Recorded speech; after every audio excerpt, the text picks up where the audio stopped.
So good morning, friends. Myself Ashutosh, and you're watching my YouTube channel. So आज हम लोग पढ़ेंगे NAM. What is NAM? Non aligned movement आज हम लोग पढ़ने वाले हैं. अब ये नैम बेसिकली होता क्या है और नैम क्यों आया, नैम का रिलेवेंस क्या है, आज हम लोग ये जानने पड़ेंगे. इवोल्यूशन इसका कैसे हुआ, नैम और न्यूट्रलिटी में क्या डिफरेंस है, आज ये सारी चीज़ हम लोग जानने की कोशिश करेंगे. चलिए शुरू करते हैं. अब बेसिकली नैम होता क्या है, नॉन अलाइंड मूवमेंट है क्या? तो जब आप लोग 1945 में देखोगे, वर्ल्ड वॉर जो सेकंड थी वो क्या कर रही थी, एंड हो रही थी. वर्ल्ड वॉर सेकंड का एंड हो गया था. अब 1945 से हम लोगों को देखने को मिलता है टसल. और टसल किसके बीच में? यूएसए और यूएसएसआर के बीच में. जो आज हम लोग रशिया जानते हैं उसका पहले यूएसएसआर, वो ग्रुप ऑफ कंट्रीज और रशिया मिला के उन लोगों को यूएसएसआर बोला जाता था. अब ये यूएसएसआर था क्या, ये इसको हिंदी में सोवियत संघ बोला जाता था. कि रशिया और कुछ देशों का समूह मिलके सोवियत संघ बनाता था. और यूएस, ये बेसिकली पावर की लड़ाई थी, ये बेसिकली डोमिनेंस की लड़ाई थी कि कौन ज़्यादा पावरफुल है, यूएसए ज़्यादा पावरफुल है या यूएसएसआर ज़्यादा पावरफुल है. तो ये लड़ाई थी कोल्ड वॉर के टाइम पे. अब जब ये दोनों लड़ रहे थे तो ये दोनों कंट्रीज मिल के अपना ब्लॉक्स बना रहे थे. अब ब्लॉक्स में जब कह रहा हूँ तो इसका कहने का मतलब क्या है कि यूएसए हर कंट्रीज को इन्फ्लुएंस कर रहा था कि वो उनके ब्लॉक में शामिल हो जाए, वो उनके ब्लॉक में शामिल हो जाए. जैसे मान के चलो कनाडा हो गया, आपका जो साउथ अमेरिकन कंट्रीज़ हैं, बोलीविया, पेरू, अर्जेंटीना, ये सारी कंट्रीज़ हो गई. तो यूएसए इन्फ्लुएंस कर रहा था कि आप मेरे ब्लॉक में शामिल हो जाओ. तो जिस ब्लॉक में जितनी ज़्यादा कंट्री रहेंगी वो ब्लॉक ज़्यादा पावरफुल माना जाएगा. इसी तरह यूएसएसआर भी इन्फ्लुएंस कर रहा था सारी कंट्रीज़ को कि आप मेरे ब्लॉक में शामिल हो जाओ. तो हम लोगों को ये 1945 के बाद वाले समय में हमें ये सारी चीज़ देखने को मिल रही थी. अब बेसिकली आज के समय नैम में नॉन अलाइंड मूवमेंट. अब ये नॉन अलाइंड मूवमेंट क्या था कि जो कंट्री किसी भी ब्लॉक, किसी भी पावर ब्लॉक में नहीं शामिल हो रही थी उन्हें बोला गया नॉन अलाइंड कंट्रीज़.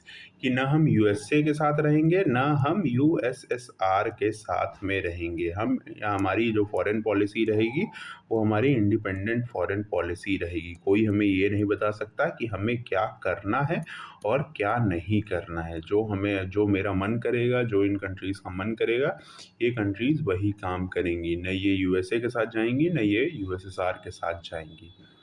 तो आज के समय में हम लोग देखते हैं नॉन अलाइंड जो कंट्रीज़ हैं वो टोटल 120 डेवलपिंग कंट्रीज़ हैं. 120 डेवलपिंग कंट्रीज़ नॉन अलाइंड है. न ये वो यूएसए के साथ हैं, न वो यूएसएसआर के साथ में हैं. अब कॉन्टेक्स्ट क्या है नैम के फॉर्मेशन का? तो आप लोग देखोगे 1947 में इंडिया को आज़ादी मिलती है. India got independence in 1947. उसी टाइम पे अधिकतर कंट्रीज़ जितनी डेवलपिंग कंट्रीज़ थी सबको आज़ादी मिल रही थी. 1947 के बाद से 1980s तक कई कंट्रीज़ आज़ाद हुई कॉलोनियल रूल से. अब जब ये कंट्री अभी अभी आज़ाद हो रही हैं 1947 में, जैसे मान के चलिए इंडिया आज़ाद हो रहा है. अब कोई आके ये बोले कि आप मेरे ब्लॉक में शामिल हो जाइए. अब कोई आके अगर ये बोल रहा है कि आप मेरे ब्लॉक में शामिल हो जाइए, इसका मतलब है कि अभी अभी तो हम आज़ाद हुए हैं. 1947 में तो हम आज़ाद हुए हैं. हमारी जो फॉरेन पॉलिसी थी वो ब्रिटिशर्स डिसाइड कर रहे थे क्या हमें करना है और क्या नहीं करना है. अब आके कोई हमसे ये बोले कि आप हमारे ब्लॉक में शामिल हो जाइए, इसका मतलब सीधे सीधे ये पड़ेगा कि वो कंट्री हमारी फॉरेन पॉलिसी को इन्फ्लुएंस करेगी. तो हमने क्या डिसाइड किया कि हम किसी भी कंट्री के साथ नहीं जाएंगे. यही हाल अफ्रीकन कंट्रीज़ का था. अफ्रीका में भी जितनी कंट्रीज़ थी उन्होंने भी यही बात बोली, हम किसी कंट्री के साथ नहीं जाएंगे, हम अपनी इंडिपेंडेंट फॉरेन पॉलिसी को अपनाएंगे. फिर आइए देखते हैं अब इवोल्यूशन. हम लोग देखते हैं इवोल्यूशन कैसे हुआ नैम का. तो इवोल्यूशन जब हम लोग देख रहे हैं तो जवाहरलाल नेहरू इंडिया से, इजिप्ट से नासिर रहते हैं, और यूगोस्लाविया से जोसेफ ब्रॉन्स टीटो रहते हैं. यूगोस्लाविया से टीटो रहते हैं. ये तीनों लोग मिल के पहले सोचते हैं नैम बनाने का। First step in building this movement, non aligned movement का ये लोग पहला इनिशिएट करते हैं कि नैम जैसा कोई कॉन्सेप्ट होना चाहिए कि हम किसी भी कंट्री के साथ नहीं आगे बढ़ेंगे। नेहरू क्या बिलीव करते थे? जवाहरलाल नेहरू ये सोचते थे कि अफ्रीका और इंडिया को एक साथ मिल के लड़ना है। कोलोनियलिज्म तो ख़त्म हो गया, लेकिन एक न्यू फॉर्म ऑफ मुझे देखने को मिल रहा है, नियो इम्पीरियलिज्म। नियो इम्पीरियलिज्म क्या कर रहा है कि कोलोनियलिज्म का ये एक नया फॉर्म हमें देखने को मिला, जो हमारे पढ़े लिखे जो लोग हैं हमारे देश में, जो पढ़ लिख रहे हैं, उनको ये बेसिकली इन्फ्लुएंस कर रहा है और इनको अपने देश में लेता चला जा रहा है। जैसे मान लो इंडिया में किसी ने ग्रेजुएशन पोस्ट ग्रेजुएशन किया, वो पढ़ लिख लिया, वो चला गया यूएसए। अब यूएसए में कमा रहा है, यूएसए की जीडीपी में वो उसका कंट्रीब्यूशन हो रहा है। इससे क्या हो रहा है? इंडिया को लॉस हो रहा है। और क्या हो रहा है? जैसे अब कितनी यूएस की जो मार्केट है वो इंडिया में इन्वेस्ट कर रही है। लोग यूएस का प्रोडक्ट लेना ज़्यादा प्रेफर कर रहे हैं, या किसी और कंट्रीज़ का प्रोडक्ट लेना ज़्यादा प्रेफर कर रहे हैं। तो जवाहरलाल नेहरू जी ने बोला कि इंडिया और अफ्रीका को मिल के इस नियो इम्पीरियलिज्म को भी ख़त्म करना होगा, इसके खिलाफ भी हमें लड़ना होगा। फिर क्या हमें देखने को मिलता है?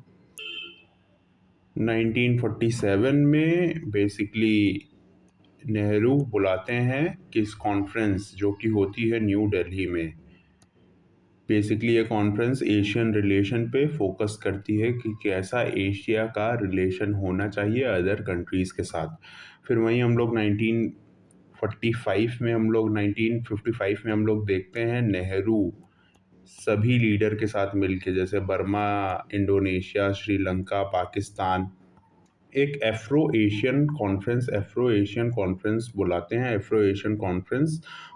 हैं, जो कि बांडुंग नाम के शहर में होती है। बांडुंग इंडोनेशिया में पड़ता है, वहाँ होती है, जिसमें ये हाईलाइट करते हैं पॉलिटिकल और इकोनॉमिक इनसिक्योरिटी जो अभी अभी डेवलपिंग नेशंस हैं, जो अभी अभी देश आज़ाद हुए हैं, उनकी पॉलिटिकल और इकोनॉमिक इनसिक्योरिटी को इस पे डिस्कस किया जाता है कि हम किसी भी कंट्री के साथ नहीं रहेंगे। अगर किसी ब्लॉक में हम शामिल होते हैं तो हो सकता है आने वाले समय में वो हमारी पॉलिटी और इकोनॉमी को डिसाइड करे, न कि हम अपनी खुद की इंडिपेंडेंट पॉलिसी बना पाएंगे। अगर हम किसी ब्लॉक के साथ जाएंगे तो वो जैसा बोलेगा हमें वैसा काम करना पड़ेगा। फिर हमें देखने को मिलता है 1956 में टीटो, नेहरू और नासिर यूगोस्लाविया में मिलते हैं। यूगोस्लाविया में जो वो लोग डिसाइड कर रहे थे अभी तक, पहले पहले कॉन्फ्रेंस में जितनी हो चुकी थी, उसको एक रियल फॉर्म में लेके आते हैं, जिसका नाम रखते हैं non aligned movement.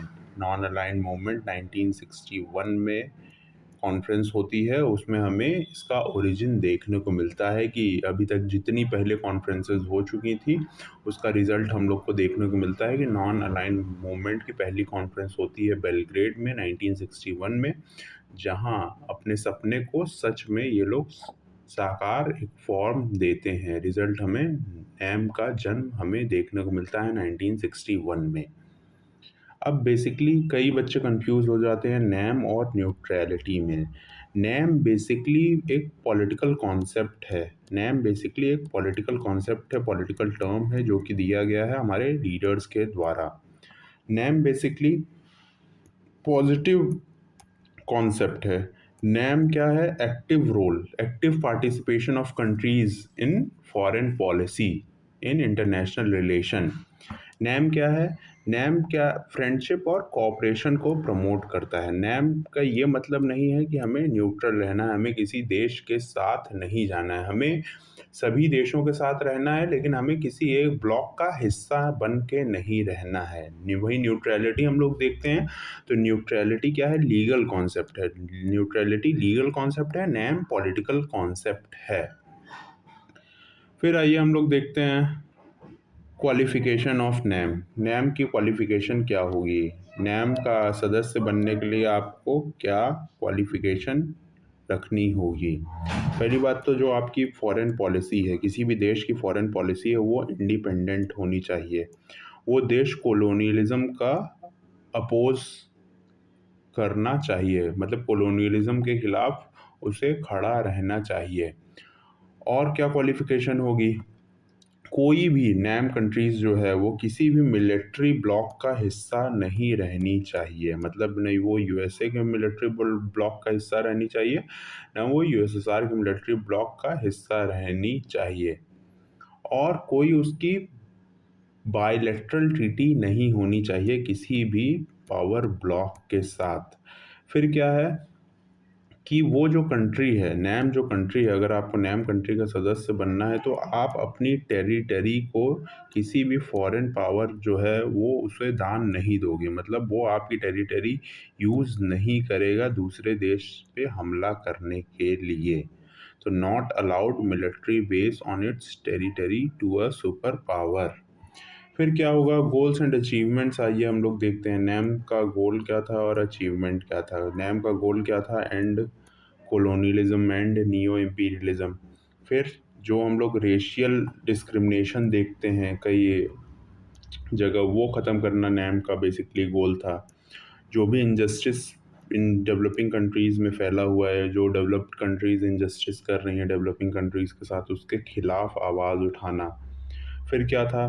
Preservation of peace and डिसआर्मामेंट, मतलब सभी देशों में शांति फैली रहनी चाहिए और जो देश अभी न्यूक्लियर पावर की तरफ भाग रहे हैं, आर्म्स एंड एम्यूनेशन की तरफ भाग रहे हैं, ये सभी चीज़ कम करना या ख़त्म करना। हमें पीसफुली रहना है, हमें किसी के साथ लड़ाई नहीं करनी है। फिर नैम बेसिकली जैसे यूएन है, यूएन में सारी पार्टीज़ मिलती हैं, अब एक वोट डिसाइड होता है, कोई भी डिसीज़न लेंगे इंटरनेशनल लेवल पे उस डिसीज़न को माना जाएगा। तो नैम एक अल्टरनेटिव प्रोवाइड किया। नैम में बेसिकली क्या है? मैक्सिमम डेवलपिंग कंट्रीज़ हैं, ये डेवलपिंग कंट्रीज़ मिल के, जैसे मान लो 120 कंट्री हैं, तो ये यूएन में 120 कंट्री का एक समूह के रूप में, जैसे एक कंट्री कोई, जैसे इंडिया कुछ डिसाइड कर रहा है तो ये 120 कंट्री इंडिया का साथ देंगी यूएन में। जब 120 वोट इंडिया के फेवर में आएगा तो ये क्या है? ये पॉजिटिव इम्पैक्ट क्रिएट करेगा, जो इंडिया चाहता है वो इंडिया कर पाएगा। फिर आइए हम लोग देखते हैं नैम का रिलेवेंस क्या रह गया है टुडे वर्ल्ड में, मतलब आज के समय में नैम का रिलेवेंस क्या है। आज के समय में नैम का रिलेवेंस क्या है? बेसिकली नैम का रिलेवेंस यही है कि आज के समय में दुनिया क्या है? दुनिया अब बाईपोलर तो रह नहीं गई है, दुनिया मल्टीपोलर में शिफ्ट हो गई है। अब दुनिया कई, मतलब एक जो दो कंट्री हैं वही मैक्सिमम पावर नहीं होल्ड कर रही है। अब दुनिया मल्टीपोलर हो गई है, मैक्सिमम पावर सबके साथ क्या हो गई है? सबके साथ अब इक्वल पावर है, सब सारी कंट्रीज़ की इक्वल पावर है। इंडिया भी पावरफुल है, यूएस भी पावरफुल है, चाइना भी पावरफुल है। तो अब कोई आई फॉर एन आई नहीं कर सकता है। अगर ऐसा करेगा तो अब हर कंट्री पावरफुल है, मैक्सिमम कंट्रीज़ के पास न्यूक्लियर वेपन है, वेपन्स हैं, तो ये अब कोई भी किसी के साथ लड़ाई करेगा तो वो बेसिकली दूसरे या सभी देशों के साथ मिलके हमला कर सकता है दूसरे देश पे। अब अगर ये चीज़ हमें देखने को मिल रही है तो मल्टीपोलर वर्ल्ड ऑर्डर क्या कर रहा है? मल्टीपोलर वर्ल्ड ऑर्डर एक अनसर्टेनिटी क्रिएट कर रहा है। मतलब कोई भी देश किसी भी देश के ऊपर हमला कर सकता है। तो नैम क्या प्रोवाइड कर रहा है? नैम जब 120 कंट्रीज़ हैं तो ये कंट्री क्या एक कंसेंसस इन लोग का रहेगा कि हम एक दूसरे के ऊपर हमला नहीं करेंगे, या कोई हमारे ऊपर हमला करता है तो हम मिल के उस हमले का जवाब देंगे, हम टेररिज्म के खिलाफ खड़े होंगे। फिर दूसरा नेम का रिलेवेंस क्या है? दूसरा है कि डेवलपिंग कंट्रीज़ के ऊपर ये आरोप लगाया जाता है कि इन्होंने एनवायरनमेंट में पॉल्यूशन किया है, इन्होंने जो वातावरण को प्रदूषित किया है। तो नेम कंट्रीज़ खड़ा होता है कि आप लोग डेवलप्ड जो कंट्री हैं वो पहले आज़ाद हो गए थे, आपने पॉल्यूशन हमसे ज़्यादा किया है, हमसे 2 गुना पॉल्यूशन आपने किया है, हमने नहीं किया है। फिर कई बार हम लोग देखते हैं ये जो डेवलप्ड कंट्री होती हैं वो डेवलपिंग कंट्रीज़ को टेक्नोलॉजी नहीं प्रोवाइड करती हैं। टेक्नोलॉजी अगर प्रोवाइड कर देंगी तो डेवलपिंग कंट्रीज़ की निर्भरता ख़त्म हो जाएगी डेवलप्ड कंट्रीज़ पे, जो अभी डिपेंडेंट रहेंगी डेवलप्ड कंट्रीज़ के ऊपर वो निर्भरता ख़त्म हो जाएगी। इसी वजह से टेक्नोलॉजी नहीं ट्रांसफ़र करती हैं। तो नैम कंट्रीज़ बेसिकली क्या बोलते हैं कि आप टेक्नोलॉजी ट्रांसफ़र कीजिए ताकि हम इंडिपेंडेंट हो जाएँ, हम उस टेक्नोलॉजी का यूज़ करके हम अपनी कोई भी काम कर सकते हैं। फिर कंट्रीज़ बेसिकली डिवाइड हैं हैव्स और हैव्स नॉट में, हैव्स और हैव्स नॉट में, हैव्स और हैव्स नॉट में। इसका बेसिकली मतलब क्या है? मतलब कुछ कंट्रीज़ के पास न्यूक्लियर वेपन है और कुछ कंट्रीज़ के पास न्यूक्लियर वेपन नहीं है। अब जिनके पास नहीं है, अगर नैम कंट्रीज़ में मान के चलो कि 2-3 कंट्रीज़ के पास न्यूक्लियर वेपन है, तो ये जितनी नैम कंट्रीज़ हैं वो इनके ऊपर रिलाय कर सकती हैं। जैसे वो इंडिया के ऊपर रिलाय कर सकती हैं, अगर हमारे खिलाफ कोई युद्ध छेड़ता है तो इंडिया हमारी मदद करेगा। तो आज के समय में नैम का रिलेवेंस ये है। फिर हमें क्या देखने को मिलता है कि अगर ये सारी कंट्रीज़ एक साथ मिल के खड़ी रहेंगी तो कोई भी चुनौती हमारे लिए बड़ी नहीं होगी। अगर 120 कंट्रीज़ हमारे साथ खड़ी हैं तो हम किसी भी मुसीबत से हम लोग लड़ सकते हैं। बेसिकली यही इसका पूरा कॉन्सेप्ट था। अगर आप इतना लिख के चले आओगे तो बहुत बढ़िया मार्क्स के साथ पास हो जाओगे। अगर आपको मेरी वीडियो पसंद आई हो तो इसे लाइक, शेयर एंड सब्सक्राइब ज़रूर करिएगा। Thank you so much.